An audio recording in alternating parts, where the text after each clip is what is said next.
Hello everyone, welcome to biology achievers. My name is Simi Singh. So बच्चों, आज का जो हमारा वीडियो है इसमें हम मियोसिस के कॉन्सेप्ट को समझने वाले हैं। जितना सिंपल और जितना इंटरेस्टिंग माइटोसिस का कॉन्सेप्ट था, उतना ही सिंपल और इंटरेस्टिंग मियोसिस का कॉन्सेप्ट है।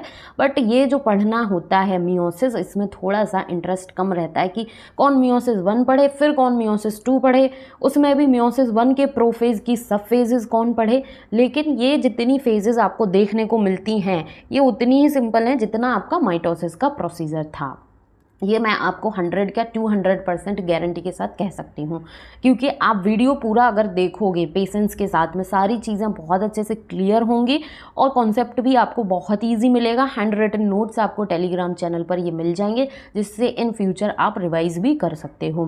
ठीक है, तो मियोसिस जो है ये आपका रिडक्शनल डिवीज़न होता है। रिडक्शनल मतलब कि कुछ ना कुछ चीज़ रिड्यूस हो रही है, कम हो रही है। तो वो चीज़ क्या होती है? ये होती है क्रोमोजोम। तो क्रोमोजोम का नंबर जो है वो मियोसिस प्रोसीजर के थ्रू जस्ट हाफ हो जाता है। अगर 2 क्रोमोजोम हैं तो ये मियोसिस करने के बाद 1 क्रोमोजोम हो जाएगा। ठीक है, मियोसिस का जो प्रोसीजर है ये गैमीट फॉर्मेशन के लिए बहुत ज़रूरी है। गैमीट फॉर्मेशन मतलब कि जैसे कि एक मेल पेरेंट होता है, उसमें जो स्पर्म गैमीट बनता है ये गैमेटोजेनेसिस के थ्रू होता है, जिसमें मियोसिस इन्वॉल्व होती है। एक फीमेल बॉडी की अगर बात की जाए, जिसमें ओवम बनता है, एक ओवम गैमीट बनता है गैमेटोजेनेसिस के थ्रू, तो ये क्या है? मियोसिस के थ्रू होता है। तो मियोसिस का प्रोसीजर जो है ये आपका गैमीट फॉर्मेशन में बहुत इंपॉर्टेंट होता है। कैसे कि क्रोमोसोम का नंबर इसमें हाफ कैसे हो जाता है? जैसे कि ये आपकी एक डिप्लॉइड सेल थी, मियोसिस के बाद ये कैसी हो जाएगी? हैप्लॉइड सेल हो जाएगी। ये टेट्राप्लॉइड सेल थी, तो मियोसिस के बाद ये डिप्लॉइड सेल बन जाएगी। अगर यदि कोई हैप्लॉइड सेल है, ठीक है, अगर यदि ऑलरेडी कोई हैप्लॉइड सेल है तो ये मियोसिस के बाद कैसी हो जाएगी? हाफ होगा इसमें क्रोमोसोम, तो n/2 हो जाएगी। तो क्या इस तरीके की सेल जो है वो सर्वाइव कर पाएगी? इस तरीके की सेल बिल्कुल सर्वाइव नहीं कर पाएगी, क्योंकि अगर यदि माइटोसिस के प्रोसीजर में हमने देखा था कि क्रोमोसोम का अगर नंबर डिक्रीज इंक्रीज हो जाता है तो बहुत सारे म्यूटेशंस होते हैं, सिंड्रोम्स आपको देखने को मिलते हैं, जिसकी वजह से पूरी लाइफ जो है वो खराब हो जाती है। और अगर यदि यहाँ पर ये बोला जा रहा है कि ऑलरेडी कोई हैप्लॉइड सेल है, उसके बाद वो मियोसिस करने के बाद और क्रोमोसोम नंबर कम हो जाता है, तो क्या इस तरीके की सेल जो है वो फिर सर्वाइव कर पाएगी? बिल्कुल नहीं कर पाएगी, उसकी ज़िंदगी एकदम तहस नहस हो जाएगी। ठीक है, अब हम देखते हैं कि ये जो मियोसिस का प्रोसीजर है ये गैमीट फॉर्मेशन में कैसे इंपॉर्टेंट रोल प्ले करता है और क्यों ज़रूरी है गैमेटोजेनेसिस मियोसिस होना। फॉर एग्जाम्पल, ये आपके पास एक मेल पेरेंट है, ठीक है, ये आपके पास एक फीमेल पेरेंट है, ठीक है, ये आपके पास एक फीमेल पेरेंट है। हमारी बॉडी जो है उसमें कितने क्रोमोसोम होते हैं? 46 नंबर ऑफ क्रोमोसोम्स होते हैं। ठीक है, 46 नंबर ऑफ क्रोमोसोम्स हैं। कैसी सेल्स है हमारे अंदर? डिप्लॉइड सेल्स होती है। ठीक है, इतनी क्लियर है बात। अब ये जो 46 नंबर ऑफ क्रोमोसोम होता है, इसको 46 नंबर ऑफ क्रोमोसोम ना बोलकर जनरली ये बोला जाता है कि 23 पेयर ऑफ क्रोमोसोम्स जो है वो हमारे बॉडी में प्रेजेंट हैं। ठीक है, तो 23 pair of chromosome male parent की बॉडी में है, 23 पेयर ऑफ क्रोमोसोम जो हैं ये क्या है? आपके फीमेल बॉडी जो है, फीमेल पेरेंट जो है इसकी बॉडी में है। अब क्या हुआ कि ये जो मेल पेरेंट था, ये जो फीमेल पेरेंट था, इनका क्या हुआ? गैमेटोजेनेसिस मियोसिस प्रोसीजर हुआ।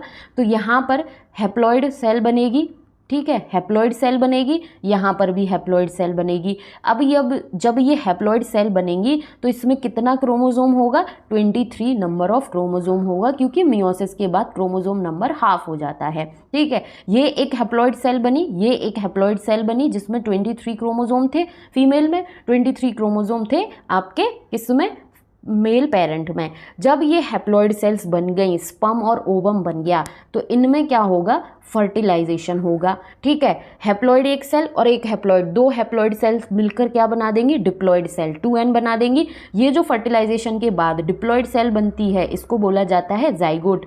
ये जाइगोट जो है अब इसके पास अगेन 46 नंबर ऑफ क्रोमोसोम हो जाएंगे, क्योंकि 23 क्रोमोसोम मेल पेरेंट से आए, 23 क्रोमोसोम फीमेल पेरेंट से आए, तो कितना हो गया? 46 नंबर नंबर ऑफ क्रोमोसोम हो गया। ये जो डिप्लॉयड सेल बनी, जाइगोट जो है बना, अब ये माइटोसिस को फॉलो करेगा और एक डिप्लॉयड ऑर्गेनिज्म जो है वो बना देगा, क्योंकि माइटोसिस के प्रोसीजर में हम ऑलरेडी पढ़ चुके हैं, इक्वेशनल डिवीजन होता है। जैसी पेरेंट सेल होती है उसके सिमिलर ही डॉटर सेल्स जो हैं वो बन जाती हैं माइटोसिस में। तो हमारे पास जाइगोट एक डिप्लॉयड सेल थी जिसमें 46 नंबर ऑफ क्रोमोसोम्स थे। इसने माइटोसिस को फॉलो किया और एक 2n डिप्लॉयड ऑर्गेनिज्म जो है वो कंप्लीट बना के दे दिया। ठीक है, अब जो मियोसिस का प्रोसीजर होता है इसमें क्रॉसिंग ओवर रिकॉम्बिनेशन देखने को मिलता है, जिसकी वजह से वेरिएशन देखने को मिलती है और इवोल्यूशन होता है। फॉर एग्जाम्पल, मेरे पापा थे, मेरी मदर थी, ठीक है, उनकी मैं एक क्या हूँ, बच्चा हूँ। ठीक है, तो मेरे अंदर कुछ ना कुछ कैरेक्टर्स मेरे पापा के जैसे हैं, कुछ ना कुछ कैरेक्टर्स मेरी मम्मी के जैसे हैं। अब मैं ये नहीं बोल सकती कि 100 और 200% मैं एकदम मेरी मम्मी के सिमिलर हूँ। कुछ कुछ कैरेक्टर्स मिलते हैं, बट कुछ कुछ वेरिएशंस जो हैं वो हम दोनों में देखने को मिलती हैं। ठीक है, तो मियोसिस का जो प्रोसीजर है इसके थ्रू वेरिएशन होती हैं और इवोल्यूशन होता है, मतलब कि एडवांस कॉपीज जो हैं वो बनती जाती हैं। मियोसिस का जो प्रोसीजर है इसमें 2 राउंड होते हैं आपके सेल डिवीज़न के, मियोसिस 1 एंड मियोसिस 2 आप पढ़ोगे, और एक राउंड होता है आपका डीएनए रेप्लिकेशन का। ये पॉइंट काफ़ी इंपॉर्टेंट है। 2 राउंड ऑफ सेल डिवीज़न होते हैं मियोसिस में, 1 राउंड ऑफ डीएनए रेप्लिकेशन होता है, और इसका रिजल्ट क्या मिलता है, 4 हैप्लॉइड सेल्स जो हैं वो बन जाती हैं at the end of meiosis. ठीक है, at the end of meiosis 4 haploid cells जो हैं वो बन जाएंगी। कैसे बनेंगी ये सारी चीज़ें अभी हम 1 बाय 1 देखते हुए जाएंगे। ठीक, इसके बाद आ जाते हैं हम phases of meiosis. Phases of meiosis, अगर इस कॉन्सेप्ट को पेशेंस के साथ समझ लिया, ठीक है, अगर इस कॉन्सेप्ट को, इन फेजेस को पेशेंस के साथ समझ लिया तो मियोसिस के जो डायग्राम्स हैं ना वो बहुत सिंपल लगेंगे। ठीक है, जैसे हमने देखा था कि जो हमारी माइटोसिस का फेज था, ठीक है, जो माइटोटिक डिवीज़न होता है, माइटोटिक डिवीज़न में एक इंटरफेज देखी थी, एक एम फेज देखी थी। इस इंटरफेज में हमने G1 S G2 देखा था। उसी तरीके से ये जो आपका होता है क्या, नाउ अब हम देखते हैं फेजेस ऑफ मियोसिस। मियोसिस की फेजेस क्या हैं? अगर ये कॉन्सेप्ट आपने पेशेंस के साथ समझ लिया तो आधा मियोसिस जो है, ठीक है, आधा क्या 80% मियोसिस का कॉन्सेप्ट आपका यहीं क्लियर हो जाएगा। ठीक, जैसे हमने माइटोसिस में देखा था इंटरफेज होती है, एम फेज होती है, इंटरफेज में G1 S G2 था। ठीक है, उसी तरीके से आपका मियोसिस जो है इसमें भी इंटरफेज होती है, जिसको फिर से पढ़ने की ज़रूरत नहीं होती है। सेम प्रोसीजर होता है G1 S G2, सारे प्रोसीजर जो है वो सेम होंगे कि एस फेज में सिंथेसिस होगी, G1 फेज में क्या होगा, आपकी सेल ग्रो करेगी, सेल साइज बढ़ेगा, प्रोटीन्स वगैरह सिंथेसाइज होंगी। ठीक है, उसी तरीके से पूरी फेज जो है मियोसिस में भी ये सेम होती है। फॉर एग्जांपल, ये आपके पास एक डिप्लॉयड सेल है, ये G1 फेज में जाएगी, उसके बाद S फेज में जाएगी और उसके बाद आपकी G2 फेज में जाएगी। G2 फेज कंप्लीट होने के बाद ये एंटर करेगी आपकी मियोसिस 1 में। मियोसिस की जो फेजेस हैं, ठीक है, वो आपकी सेम माइटोसिस की होती है, नाम अलग से याद करने की ज़रूरत नहीं है। पी मैट आपको याद है, ठीक है, पी मैट आपको याद है, प्रोफेज, मेटाफेज, एनाफेज, टीलोफेज। ठीक है, पी मैट होता है, इसमें आपको कुछ अलग से याद करने की ज़रूरत नहीं है। तो मियोसिस 1 की जो फेजेस हैं उनके आगे आपको 1 लगा देना है। Prophase 1, metaphase 1, anaphase 1, telophase 1। ठीक है, यहाँ तक कॉन्सेप्ट क्लियर, बिल्कुल क्लियर। ठीक है, अब ये मियोसिस 1 में क्या होता है कि ये जो प्रोफेज 1 है इसकी 5 सब फेजेस होती हैं फर्दर, 5 सब फेजेस होती हैं फर्दर। इनके नाम आपको याद रखने पड़ेंगे, लेकिन इन फेजेस के अंदर क्या हो रहा है इनके नाम से ही आपको सारी चीज़ें क्लियर हो जाएंगी। ठीक है, तो प्रोफेज 1 जो है इसकी 5 सब फेजेस होती हैं LZPD2, LZPD2, leptotene, zygotene, pachytene, diplotene, diakinesis. ठीक है, leptotene, zygotene, pachytene, diplotene, diakinesis, ये इसकी 5 सब फेजेस होती हैं। ठीक, अब हमने यहाँ पर समझा था कि जब एक डिप्लॉयड सेल है वो इंटरफेज को कंप्लीट करके, मतलब G2 फेज कंप्लीट करके आपके मियोसिस में आएगी, मियोसिस के प्रोफेज 1 में आएगी। प्रोफेज 1 में आ गई सेल, इसके बाद ये जाएगी आपकी लेप्टोटीन में, उसके बाद जाइगोटीन में, ठीक है, जाइगोटीन में, जाइगोटीन के बाद पैकेटीन में, पैकेटीन के बाद डिप्लोटीन, डिप्लोटीन के बाद डाइकाइनेसिस, डाइकाइनेसिस के बाद अब ये जाएगी आपकी मेटाफेज, फिर एनाफेज, फिर टीलोफेज, फिर साइटोकाइनेसिस, सेल डिवीज़न हो जाएगा, 2 डॉटर सेल्स जो हैं वो बन जाएंगी। ठीक है, ये जो 2 डॉटर सेल्स बनेंगी, ये 2 डॉटर सेल्स जो हैं बनेंगी, ये कैसी होंगी आपकी, ये होंगी हैप्लॉइड। ठीक है, 2 हैप्लॉइड डॉटर सेल्स यहाँ पर मियोसिस 1 कंप्लीट होने पर बन जाएंगी। तो एक्चुअल में जो मियोसिस 1 है यही आपका रिडक्शनल डिवीज़न होता है, यहीं पर क्रोमोसोम का नंबर जो है वो रिड्यूस हो जाता है। मियोसिस 2 जो है वो एकदम सिमिलर होता है आपके माइटोसिस के जैसे, prophase, metaphase, anaphase, telophase, cytokinesis, कोई फर्दर सब फेजेस नहीं है किसी की। इसमें रिड्यूस नहीं होता है क्रोमोसोम का नंबर फर्दर कि यहाँ पर हैप्लॉइड सेल्स बन गई तो क्या मियोसिस 2 कंप्लीट करने के बाद ये n/2 कंडीशन में आ जाएंगी सेल्स, नहीं, ऐसा नहीं होगा। तो क्या होता है फिर मियोसिस 2 में, ये डायग्राम्स के थ्रू भी तो समझना है, थोड़ा पेशेंस रखो, थोड़ा सब्र रख के पढ़ना, क्योंकि सब्र का फल मीठा होता है। ठीक है, तो मियोसिस 2 जो है ये इक्वेशनल डिवीज़न होता है, इसमें कोई रिडक्शन नहीं होता। एक्चुअल में जो रिडक्शन होता है वो मियोसिस 1 कंप्लीट होने पर ही हो जाता है। तो फेजेस ऑफ मियोसिस की अगर बात की जाएगी, इंटरफेज सेम है, मियोसिस 1 में पीमैट आपका सेम है। प्रोफेज 1 की 5 सब फेजेस होती हैं, LZP-D2, LZP-D2, leptotene, zygotene, pachytene, diplotene, diakinesis, ये हो गया आपका मियोसिस 1। अब मियोसिस 1 जब कंप्लीट हो जाएगा, ये आपकी 2 हैप्लॉइड डॉटर सेल्स बन जाती हैं, तो ये तुरंत ही आपके मियोसिस 2 में एंटर नहीं कर जाती। यहाँ पर कुछ 15 मिनट का क्या होता है, ब्रेक होता है। इस ब्रेक को बोला जाता है इंटरकाइनेसिस, इस ब्रेक को बोला जाता है इंटरकाइनेसिस। मतलब कि मियोसिस 1 कंप्लीट करने के बाद सेल इंटरकाइनेसिस फेज में रहेगी, 15 मिनट का कुछ गैप रहेगा, मतलब थोड़ा आराम करेगी, फिर उसके बाद आगे के प्रोसीजर में जाएगी, मतलब मियोसिस 2 में जाएगी। तो ये सारी फेजेस कैसे होती हैं, डायग्राम्स के थ्रू हम समझ लेते हैं 1 बाय 1। उससे पहले ये समझ लेते हैं कि सिस्टर क्रोमैटिड क्या होता है, नॉन सिस्टर क्रोमैटिड क्या होता है, और ये होमोलोगस क्रोमोसोम जो है ये क्या होता है। ये कॉन्सेप्ट आपका समझना बहुत ज़रूरी है, क्योंकि यहाँ पर आपको हेल्प होगी। साथ ही साथ जब आप principle of inheritance and variation genetics वाला यूनिट पढ़ोगे, वहाँ पर भी आपको बहुत हेल्प करेगा ये। ठीक है, तो ये कॉन्सेप्ट आपका क्लियर होना बहुत ज़रूरी है कि होमोलोगस क्रोमोसोम क्या होता है, sister chromatids, non sister chromatids जो हैं ये क्या होते हैं। तो ये कॉन्सेप्ट हम बहुत ही आसान भाषा में समझते हुए चलते हैं। ठीक है, हमारा जो हम इंडिविजुअल हैं, ठीक है, हमारे पास कितने क्रोमोसोम हैं, 46 क्रोमोसोम हैं। इन 46 क्रोमोसोम को जनरली 23 पेयर ऑफ क्रोमोसोम बोला जाता है। मानते हो, नहीं मानते हो? बिल्कुल मानते हैं साहब। ठीक है, अब ये जो 23 पेयर ऑफ क्रोमोसोम हैं, इसमें 22 पेयर ऑफ क्रोमोसोम, मतलब 22 पेयर ऑफ क्रोमोसोम जो है वो सेम होता है, चाहे मेल की बात की जाए चाहे फीमेल की बात की जाए। जैसे कि मेरे पापा हैं, मेरी मम्मी हैं, तो 1 से 22 नंबर तक के क्रोमोसोम नंबर 1, 2, 3, 4 एंड 22 मम्मी में, क्रोमोसोम नंबर 1, 2, 3, 4, 22 तक पापा में सेम होंगे। ठीक है, सेम होंगे। जो 23 क्रोमोसोम होता है, 23rd वाला जो क्रोमोसोम होता है, इसको सेक्स क्रोमोसोम बोला जाता है, क्योंकि ये सेक्स को डिटरमाइन करता है कि मेल है कि फीमेल है। ठीक है, तो 22 जो क्रोमोसोम हैं, 22 पेयर ऑफ क्रोमोसोम जो है वो सेम होता है, मेल हो चाहे फीमेल हो।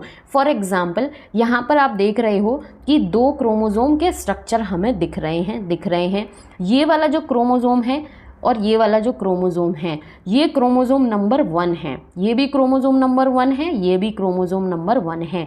ये पापा का क्रोमोसोम नंबर 1 है, ये मम्मी का क्रोमोसोम नंबर 1 है। ठीक है, तो क्रोमोसोम नंबर 1 है, दोनों क्रोमोसोम जो हैं वो सेम हैं, तो क्या इसको हम बोल सकते हैं कि ये हमारे होमोलोगस क्रोमोसोम्स हैं।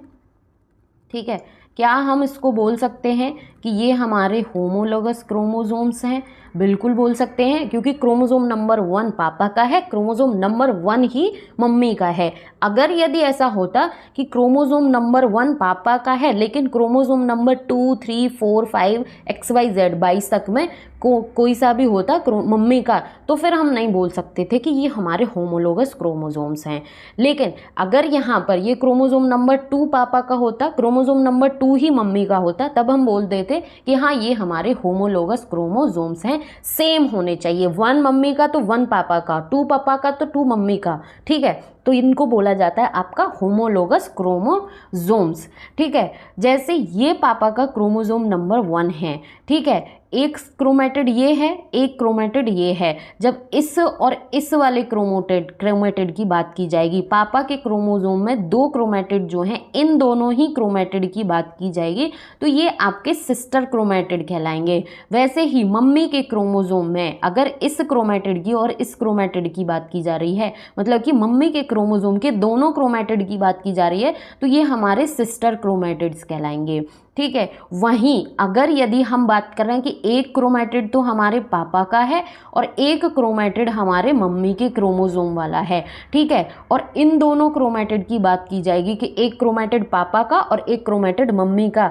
तो ये हमारे नॉन सिस्टर क्रोमेटिड कहलाएंगे, ठीक है। क्रोमोसोम होमोलोगस हैं क्योंकि 1 क्रोमोसोम पापा का था, 1 ही क्रोमोसोम मम्मी का था, तो क्रोमोसोम आपके होमोलोगस हैं। लेकिन क्रोमेटिड एक पापा का और एक मम्मी का क्रोमेटिड, तो ये क्रोमेटिड आपके नॉन सिस्टर क्रोमेटिड्स कहलाएंगे, ठीक है। तो यहाँ पर आपने समझ लिया कि होमोलोगस क्रोमोसोम क्या है, सिस्टर क्रोमेटिड क्या है और नॉन सिस्टर क्रोमेटिड जो है ये क्या है। ये कॉन्सेप्ट आपका क्लियर होना बहुत ज़रूरी है, क्योंकि यहाँ और आगे की जो बहुत टफ यूनिट लगती है जेनेटिक्स वाला, वहाँ पर भी ये आपके लिए बहुत हेल्प करने वाला है, ठीक है।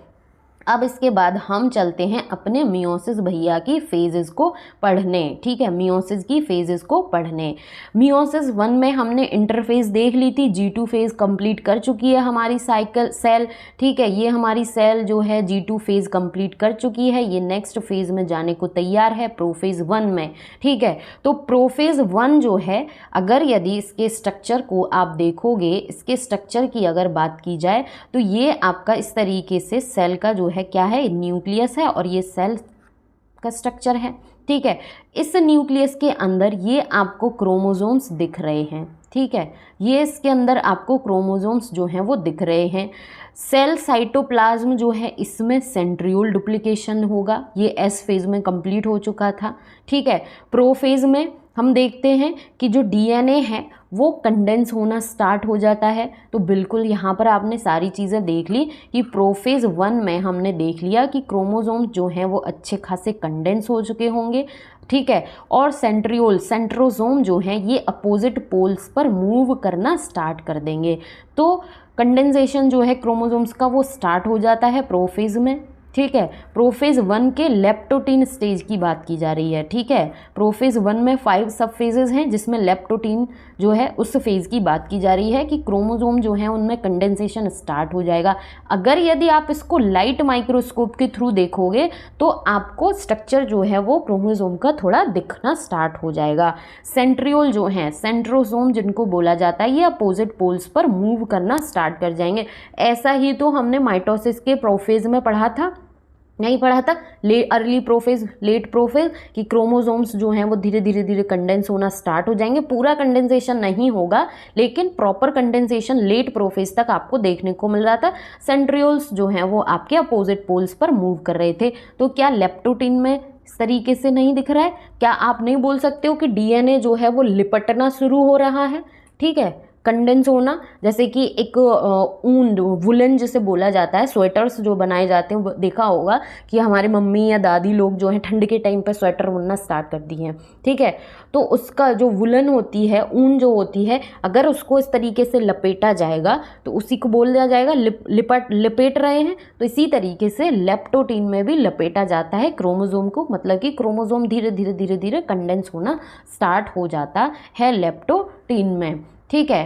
अब आती है आपकी प्रोफेज की नेक्स्ट फेज, जो कि है आपकी जाइगोटीन। ये जो Z है, ये आप इसको बोल सकते हो, ये हमारा S जो सिंबल होता है उसकी मिरर इमेज है, क्योंकि जाइगोटीन जो है S से स्नेप्टोनीमल कॉम्प्लेक्स, ठीक है, जाइगोटीन में बनता है।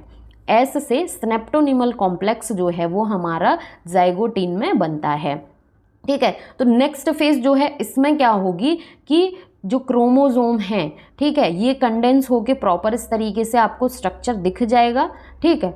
और जो सेंट्रियोल्स हैं ये भी आपके अपोजिट पोल्स पर और मूव करना स्टार्ट हो जाएंगे। तो ये आपके जैसे 2 क्रोमोसोम हैं, एक chromosome number 1 from father, 1 chromosome number 1 from mother, ठीक है, इस तरीके से ये क्रोमोसोम हैं आपके। तो इनके बीच में, ठीक है, इनके बीच में एक प्रोटीन स्ट्रक्चर जो है, कॉम्प्लेक्स जो है ये बन जाएगा। ये प्रोटीन कॉम्प्लेक्स इन दोनों क्रोमोसोम्स को जोड़ने का काम करेगा।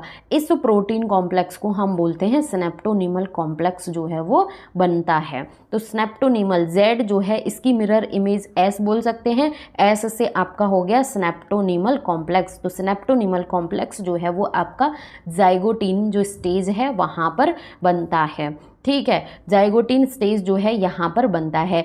अब ये जैसे एक क्रोमोसोम था, एक इसका ये क्रोमैटिड हो गया, एक ये क्रोमैटिड हो गया, ठीक है। एक क्रोमोसोम है, इसमें 2 क्रोमैटिड हो गए। इसी तरीके से ये दूसरा क्रोमोसोम है, इसमें 2 क्रोमैटिड हो गए, ठीक है। 2 क्रोमैटिड इसके, 2 क्रोमैटिड इसके, तो 4 क्रोमैटिड, ठीक है, टेट्राड बोल सकते हैं। 4 क्रोमैटिड बने, टेट्राड बोल सकते हैं। या फिर हम बोल सकते हैं कि एक क्रोमोसोम ये और दूसरा क्रोमोसोम ये, मतलब कि वाइवेलेंट, ठीक है, वाइवेलेंट स्ट्रक्चर बना। तो आपकी जो जाइगोटीन स्टेज होती है इसमें स्नेप्टोनीमल कॉम्प्लेक्स बनता है, जो कि 2 क्रोमोसोम्स हैं, ठीक है, वाइवेलेंट बोलें या फिर टेट्राड, 4 क्रोमैटिड्स जो है टेट्राड बोलें, इसको क्या करता है, जोड़ने का काम करता है। ये स्नेप्टोनीमल कॉम्प्लेक्स एक प्रोटीन कॉम्प्लेक्स होता है, ठीक है। जाइगोटीन कंप्लीट, बिल्कुल कंप्लीट। जाइगोटीन के बाद कौन सी फेज आएगी, पैकेटीन, ठीक है, पैकेटीन आएगी नेक्स्ट फेज। तो पैकेटीन जो है इसमें क्या होगा, पैकेटीन में सेंट्रियोल्स थोड़ा और मूव कर जाएंगे अपोजिट पोल्स की तरफ। टेट्राड जो है वो क्लियरली विजिबल होगा, ठीक है, क्लियरली विजिबल होगा टेट्राड, ठीक है। तो टेट्राड क्लियरली विजिबल कहाँ होता है, आपका पैकेटीन स्टेज में। इसमें पैकेटीन जो है इसमें क्रॉसिंग ओवर रिकॉम्बिनेशन देखने को मिलेगा, ठीक है। क्रोमोसोम जो है वो इस तरीके से क्रॉस ओवर कर जाएंगे, ठीक है, क्रॉस ओवर कर जाएंगे। इस तरीके का स्ट्रक्चर जो है वो आपका पैकेटीन स्टेज जो है उसमें देखने को मिलेगा, ठीक है। रिकॉम्बिनेशन नोड्यूल बनेगा जब क्रॉसिंग ओवर होगी, इस तरीके से क्रोमोसोम जो है रिकॉम्बिनेशन करेंगे तो यहाँ पर रिकॉम्बिनेशन नोड्यूल जो है वो बनेगा, यहाँ पर बिल्कुल बनेगा, ठीक है। और क्या होता है, रिकॉम्बिनेज एंजाइम जो कि बना हुआ होता है आपका न्यूक्लियस और लाइगेज से, ठीक है। तो रिकॉम्बिनेज एंजाइम भी यहाँ पर काम करता है। ये एक लार्ज फेज होती है, मतलब इसमें टाइम जो है वो अच्छा खासा लगता है। तो पैकेटीन जो स्टेज है इसमें क्या होगा, टेट्राड जो है वो क्लियरली आपको विजिबल होगा, साथ ही साथ क्रॉसिंग ओवर रिकॉम्बिनेशन देखने को मिलेगा। रिकॉम्बिनेशन हो रहा है तो रिकॉम्बिनेज एंजाइम जो है वो इन्वॉल्व होगा। रिकॉम्बिनेज एंजाइम 2 एंजाइम से मिलकर बना है, एक न्यूक्लियस जो कि कट करने का काम करेगा, ठीक है। अगर कुछ चीज़ कट हुई है तो उसको जोड़ने का काम भी कोई करेगा, तो जोड़ने का काम किसका होता है, लाइगेज एंजाइम का। तो कुछ पार्ट कट होगा क्रोमोसोम का तो उसको जोड़ने का काम भी तो कोई ना कोई करेगा, तो लाइगेज एंजाइम उसको जोड़ने का काम करता है। मतलब कि पैकेटीन जो है यहाँ पर आपको रिकॉम्बिनेज एंजाइम का रोल भी देखने को मिलेगा। ये फेज जो है थोड़ी लार्ज होती है, मतलब टाइम लगता है इस फेज में। नेक्स्ट फेज जो है ये आएगी आपकी क्या, डिप्लोटीन, ठीक है। डिप्लोटीन में सेंट्रियोल्स जो है थोड़ा और पास में आ जाएंगे अपोजिट पोल्स के, ठीक है। अब ये जो यहाँ पर स्नेप्टोनीमल कॉम्प्लेक्स जो बना था, 2 क्रोमोसोम्स को जोड़ रहा था, ये स्नेप्टोनीमल कॉम्प्लेक्स जो है ये डिसॉल्व हो जाएगा, ख़त्म हो जाएगा, ठीक है। तो डी से डिसोल्यूशन और डी से डिप्लोटीन। तो डिप्लोटीन स्टेज जो है उसमें स्नेप्टोनीमल कॉम्प्लेक्स जो है उसका रिजोल्यूशन हो जाता है। और इस तरीके से ये जो आपका क्रॉसिंग ओवर हुई थी कि एक क्रोमोज़ोम ये था और दूसरा हम कलर चेंज करके बनाते हैं कि दूसरा क्रोमोज़ोम जो है इस तरीके से था, ये जो क्रॉसिंग ओवर हुई थी, ये जो क्रॉसिंग ओवर हुई थी, ठीक है, दो आर्म्स जो हैं वो एक दूसरे के साथ इस तरीके से क्रॉसिंग ओवर ये जो हुई थी, तो ये क्या है, ये एक एक्स शेप का स्ट्रक्चर बनाएंगी जिसको बोला जाता है एक्स शेप स्ट्रक्चर, क्याज़मेटा। तो क्याज़मेटा का फॉर्मेशन कहाँ पर हो रहा है, आपके डिप्लोटीन स्टेज जो है इसमें हो रहा है। ठीक है, यहाँ पर आप देखोगे कि ये एक एक्स शेप का स्ट्रक्चर जो है यहाँ पर बन जाएगा, जहाँ पर दो आर्म्स एक दूसरे के साथ क्रॉस करेंगे, इस तरीके से एक्स शेप का स्ट्रक्चर जो है वो बन जाएगा, क्याज़मेटा इसको बोला जाता है। ठीक है, तो ये क्याज़मेटा का फॉर्मेशन कहाँ हो रहा है, आपका डिप्लोटीन में। और क्या हो रहा है डिप्लोटीन में, डी से डिप्लोटीन, डी से डिसोल्यूशन ऑफ सिनेप्टोनीमल कॉम्प्लेक्स। ठीक है, डी से डिप्लोटीन, डी से डिसोल्यूशन ऑफ सिनेप्टोनीमल कॉम्प्लेक्स आपका हो रहा है डिप्लोटीन में। जैसे हमने देखा पैकेटीन जो है ये लार्जर फेज होती है, मतलब थोड़ा टाइम ज़्यादा लगता है as compare to leptotene and zygotene. ठीक है, पैकेटीन में लग रहा था, लेकिन डिप्लोटीन जो है ये बहुत टाइम तक चलती है फेज, ईयर्स तक भी ये फेज जो है वो हॉल्ट होती है।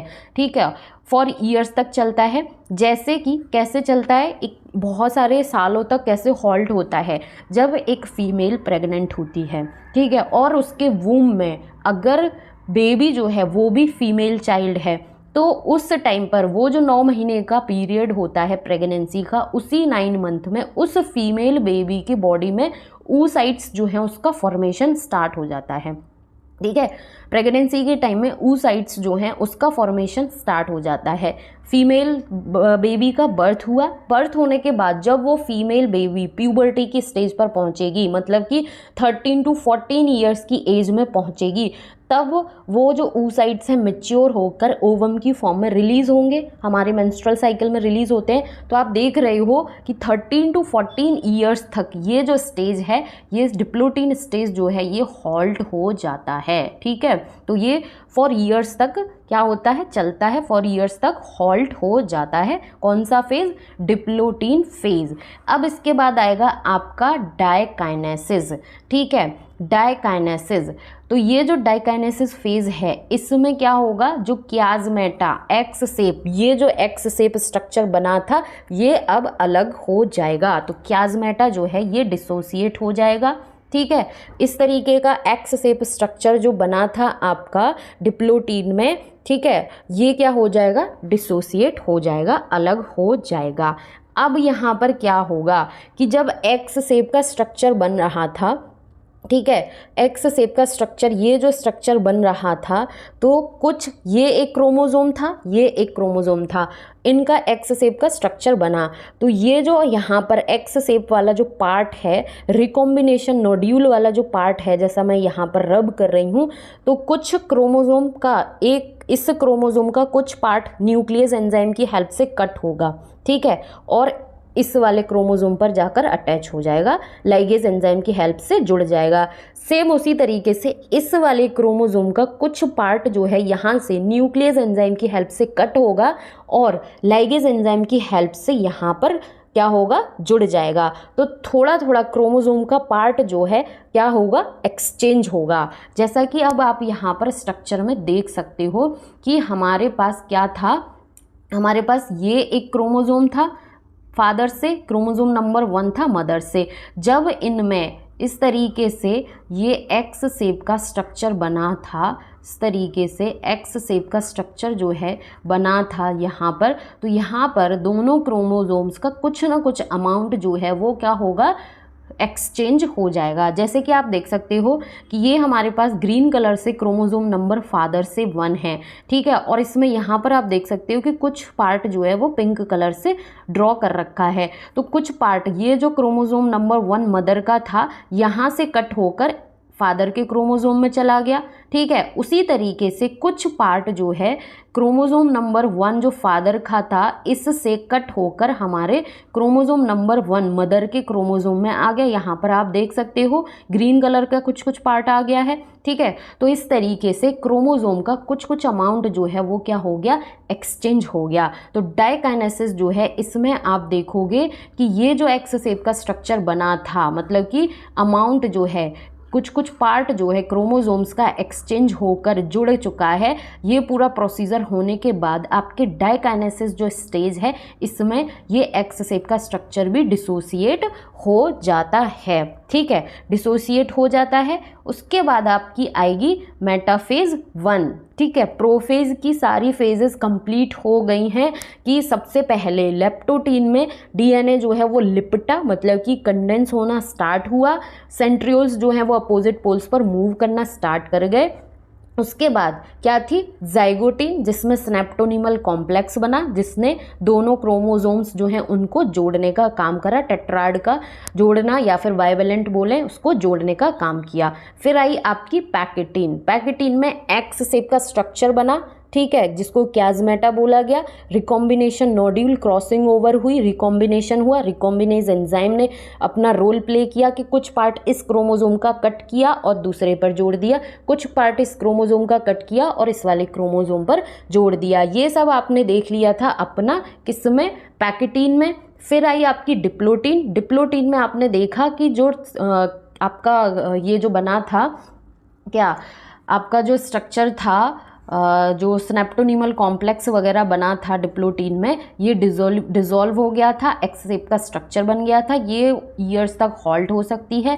फिर डाइकाइनेसिस में भी आके क्याजमेटा भी डिसोसिएट हो गया और दोनों क्रोमोसोम्स जो हैं वो सेपरेट हो गए। अब इसके बाद आपकी कौन सी फेज़ आ जाएगी, प्रोफेज के बाद आती है आपकी मेटाफेज। ठीक है, मेटाफेज में जो सेंट्रियोल्स जो हैं वो आपके अपोजिट पोल्स पर पहुंच चुके होते हैं और इससे क्या होता है, माइक्रोट्यूब्यूल्स रेडिएट होते हैं। इस स्ट्रक्चर को एस्टर बोला जाता है। और जब इस एस्टर से स्पिंडल फाइबर्स जो हैं वो भी निकल जाते हैं तो उस पूरे स्ट्रक्चर को क्या बोला जाता है, आपका माइटोटिक एपरेटस। ठीक है, ये चीज़ हो गई आपकी मेटाफेज में कि मेटाफेज प्लेट जो है वो बन जाएगी। ठीक है, तो मेटाफेज जो है यहाँ पर 2 मेटाफेज प्लेट्स जो हैं वो बनती हैं।